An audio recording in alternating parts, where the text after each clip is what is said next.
Ya, jadi gini, mediasi ini sebetulnya ada 3 permohonan yang dimintakan dalam sengketa informasi publik oleh Pak Bonatua, yaitu yang pertama, beliau meminta salinan ijazah Pak Joko Widodo yang sudah dilegalisir ketika mencalonkan diri sebagai calon presiden pada 2014-2019. Kemudian yang kedua juga salinan ijazah yang dilegalisir pada pemilu presiden 2019 dan 2024. Dan kemudian yang terakhir adalah berita acara penerimaan ijazah oleh KPU dari tim sukses Joko Widodo, Pak Joko Widodo dan Yusuf Kala periode 2014-2019. Nah, dari 3 dokumen itu, 2 sudah dipenuhi oleh KPU, yaitu salinan ijazah terlegalisir 2014-2019 dan 2019-2024. Hanya 1 yang belum diserahkan oleh KPU, yaitu berita acara penyerahan atau berita acara penerimaan salinan ijazah terlegalisir periode pemilihan presiden 2014-2019 itu yang belum diserahkan. Nah, yang dimediasi hari ini mengerucut kepada berita acara penyerahan atau berita acara penerimaan ijazah salinan terlegalisir 2014-2019 karena Pak Bonatua sudah menerima 2 dokumen terlebih dahulu, yaitu salinan ijazah terlegalisir 2014-2019 dan 2019-2024 itu beliau sudah terima. Nah, hari ini yang dimediasi oleh Komisi Informasi Publik itu adalah ada tenggang waktu 7 hari. Kemudian nanti setelah 7 hari, paling lambat 7 hari KPU harus menyerahkan berita acara penerimaan ijazah Pak Joko Widodo untuk pemilu presiden 2014-2019.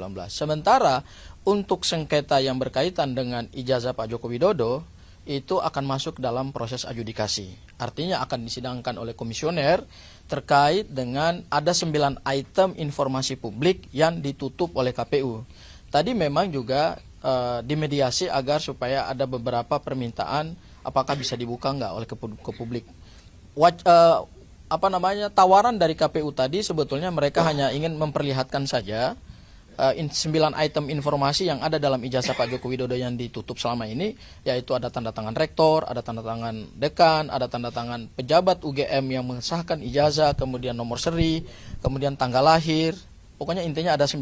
Tadi ditawarkan oleh KPU supaya cukup diperlihatkan saja kepada Pak Bonatua. Tapi kemudian Pak Bonatua bersama kami selaku tim kuasa hukum dipimpin oleh Pak Al-Katiri, kemudian juga ada Bu Kurnia, kemudian ada Bang Azam dan ada yang lain. Kami secara tegas menolak. Kenapa? Karena kalau diperlihatkan saja ke Pak Bonatua, berarti itu kan bukan informasi publik, itu informasi pribadi. Nah, kan kepentingannya Pak Bonatua kan adalah ingin mendapatkan informasi itu, kemudian beliau akan membuka itu kepada publik melalui satu hasil penelitian ilmiah.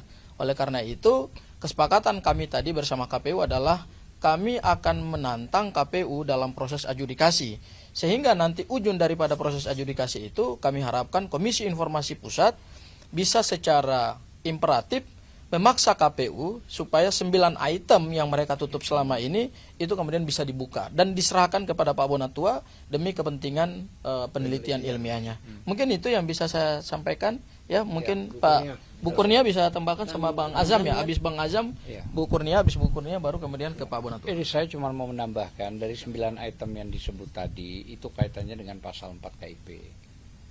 Boleh mendapatkan kita, boleh mendapatkan. Jadi kalau boleh mendapatkan nggak perlu harus melihat. Berarti kita mendapatkan tuh pasal 4 ya. Lanjut. Ya, bismillahirrahmanirrahim. Kami ingin mengatakan kepada masyarakat Republik Indonesia bahwa sidang Komisi Keterbukaan Informasi Publik ini memang merupakan suatu sarana ya di mana antara masyarakat dengan badan publik untuk mendapatkan informasi yang transparan, akurat, yang senyatanya susah untuk didapatkan dalam tenggang waktu tertentu. Kita harus memahami bahwa ini adalah fakta.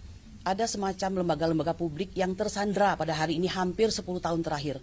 Saya ambil contoh KPU RI, KPUD, kemudian mungkin UGM sendiri, bahkan kepolisian, ya, bahkan ANDRI. Jadi untuk mendapatkan data dari mereka ini, kadang kita harus melakukan suatu upaya yang sangat keras. Nah, oleh karena itu, karena mungkin kepercayaan publik juga semakin menipis dengan hal tersebut, maka sidang di Komisi Informasi ini adalah merupakan suatu sarana. Ya, nah kami hanya mengharapkan bahwa semoga para hakimnya nanti masih tetap konsisten karena so far so good, mereka cukup clean, cukup clear dan berkeadilan, dan ini masih memberikan harapan ya. Karena apa? Harusnya memang kalau kondisi peradilan kita yang berpancasila, kita tidak akan memerlukan urat leher yang terlalu banyak dikeluarkan untuk bisa mendapatkan hal tersebut begitu. Jadi saya kira semoga Pak Bonatua mendapatkan apa yang diharapkannya lewat sidang-sidang kita ke depan. Terima kasih. Ya. Udah ya? Terima kasih ya. Jadi mediasi tadi kita harus patut apresiasi, dan Komisi Informasi ini menjadi indikator demokrasi, memperjuangkan hak-hak keterbukaan informasi. Jadi kita apresiasi, semoga kiranya nanti Komisi Informasi menjadi pilar nomor 1 terhadap demokrasi Indonesia. Kita tahu selama ini berkat kasus ijazah ini orang jadi tahu apa itu Komisi Informasi. Nah, semoga nanti Menteri Komdigi bisalah memberikan apresiasi yang lebih tinggi ya, setara mungkin dengan komisi-komisi lain seperti KPU ya. Kita jujur saja saya lihat begitu agak timpang ini Komisi Informasi dengan KPU. Sementara KPU berlimpah fasilitas, di sini kayaknya kita juga rapat tadi minum juga susah ya. Seperti itu. Nah, itu terkait intermezzo. Yang kedua, ya kita boleh bicara ijazah tapi kita tetap berduka. Ada 400-an ya meninggal di bencana alam di Sumatera Utara, Aceh dan Sumatera Barat. Nah, semoga keluarga yang berduka cepat dipulihkan. Ini belum termasuk korban-korban materi ya. Nah, terkait materi, jadi sebagaimana teman-teman tak ketahui bahwa kami adalah yang berhasil memperoleh salinan ijazah ini. Ini yang tahun 2019. Jadi di sini kan banyak ditutupi, ada 9 item.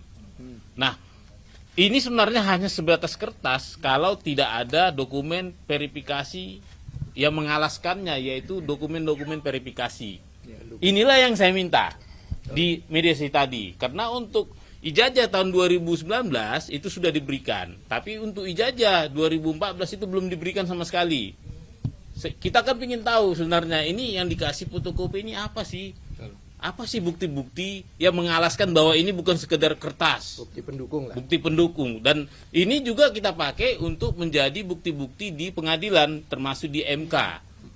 Bukti-buktinya. Tadi, alhamdulillah ya, tadi berkat Pak Mediator, kita bersepakat dengan KPU untuk diserahkan seperti tadi Paling lama 7 hari. Paling lama 7 hari seperti itu. Nah, tadi juga berusaha tim KPU kooperatif juga memediasikan 9 item yang disembunyikan ini. Tapi karena kita bersepakat ini adalah dokumen publik, saya tidak mau hanya saya yang melihat ini. Sebenarnya tadi tergoda juga saya. Hampir tergoda. Kenapa? Tawaran itu sangat menggiurkan. Hanya saya yang bisa melihat. Berarti kan saya orang penting nanti kan? Tapi saya tidak mau. Ini kan dari awal juga ini untuk publik. Sebagai yang ketahui juga ya Pak Mike ya, Kementerian Dasar Menengah juga, Kementerian Pendidikan Dasar Menengah juga menawarkan hal yang sama seperti saya, ke saya, hanya saya yang melihat. Tapi saya tidak mau. Ini sekali lagi ini untuk publik. Masalah publik. Untuk teman-teman media saksikan dan di-share ke publik. Mungkin gitu, ada pertanyaan? Bang, ini kenapa minta 9 item dari KPU? Sebenarnya kan Abang saya pada saat itu bilang bahwa ijazah yang autentik itu di Andri, Bang. Itu kenapa, Bang? Ya. Jadi tadi ini ada 9 item, tapi dari mediasi tadi saya jadi minta 3. Yang utama yaitu tanda tangan rektor, tanda tangan ini, tanda tangan dekan, tanda tangan Yang legalisir. Ini yang sebenarnya yang bisa diautentikasi. Ada yang tanggung jawab. Ini yang bisa diverifikasi, klarifikasi. Kenapa? Ini satu-satunya di dunia yang punya, yang mirip, yang mengeluarkannya. Jadi Andri pun nanti pasti dia ketika dia menerima pelimpahan dari KPU pasti dia ngecek tanda tangannya juga. Wajib. Kenapa? Ini kan mengandung Legalitas lah. Membawa masa lalu ya, jejak-jejak masa lalu ya, tanda tangan orangnya yang ini malah ada yang udah meninggal banyak ini.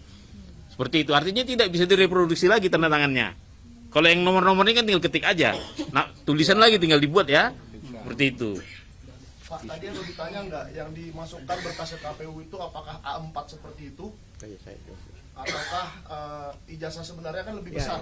Ya, ukurannya? makanya sebenarnya seharusnya kalau itu memang sebagai salinan asli itu harus sesuai, ukurannya juga sesuai. Makanya itu kalau memang ada dirubah-rubah itu kan bisa katakan diedit. Kalau menurut Kapolda waktu itu mengedit itu adalah perbuatan melawan hukum.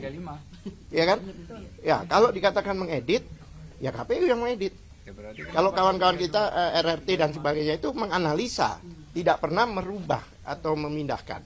Jadi kalau edit itu merupakan perbuatan melawan hukum, maka yang kena adalah KPU.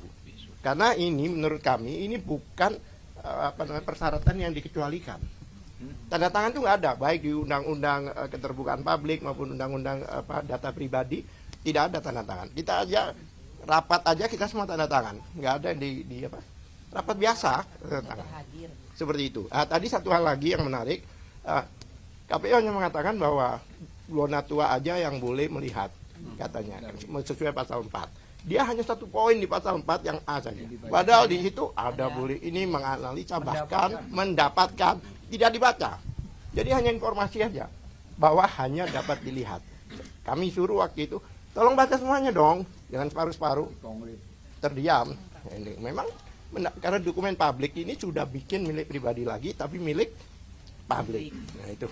Ya, mungkin saya mau tambahkan lagi sedikit ya Bang Michael ya, terkait dengan tadi otentikasi ya.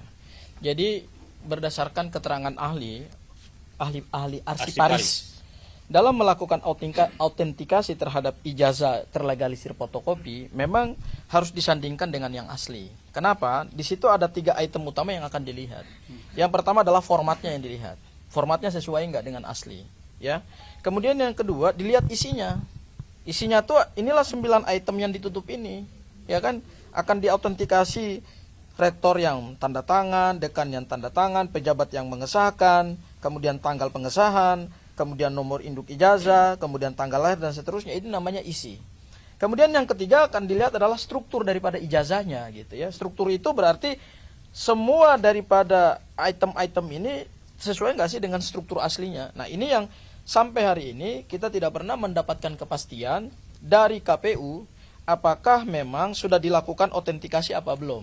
Nah, memang sudah terbukti juga di persidangan-persidangan sebelumnya gitu. Ada keterangan dari pihak pihak KPU bahwa terkait dengan ijazah asli Pak Joko Widodo dengan salinan terlegalisir yang disampaikan kepada KPU sebagai persyaratan menjadi calon presiden 2 periode, itu memang tidak pernah dilakukan autentikasi, yaitu membandingkan asli yang terlegalisir dengan keaslian ijazah fisiknya yang ada di tangan Pak Joko Widodo. Nah, ini yang tidak pernah dilakukan autentikasi. Sehingga 9 item yang ditutup ini tidak bisa juga kita pastikan dengan aslinya apa sama apa enggak. Ya, itu yang bisa saya tambahkan ya Pak Bonatua ya. Jadi saya pertegas lagi bahwa karena ini kebutuhan publik. Publik itu adalah rakyat. Karena diatur dalam pasal 1 ayat 2 Undang-Undang Dasar 1945, rakyat yang memiliki daulat di negeri ini. Maka tidak ada alasan ini tidak diberikan kepada publik. Karena ini pentingnya bahwa publik harus mengetahui. Kenapa? Pada saat duduk semua pajak dari rakyat. Semua gaji dari rakyat. Maka tidak ada alasan. Masa rakyat mau minta harus dipersulit? Mungkin cukup. Pak Bona, apakah tadi dibicarakan nanti ini akan diautentikasi ke Andri atau tidak di mediasi tadi? Belum. Jadi Belum. mungkin saya terangkan juga nanti. Sebentar dari sini kita langsung masih sidang. Ada sidang lagi, Mas. Sidang Kita lagi. sidang dulu ya. Terima kasih Pak Michael. Nanti pertanyaan akan kita tanya. Tapi nanti sidangnya mereka akan membuktikan uji konsekuensi 9 item ini kenapa disembunyikan. Di situ nanti terbuka sehingga nanti bisa aja kita arahkan ke autentikasi ke Andri. Karena kita bilang bisa aja kita juga butuh verifikasi klarifikasi Andri seperti itu. Ya. Oke. Kami sidang dulu ya. Karena nanti sidang ini. Terima kasih ya Terima media kasih ya. teman-teman media ya.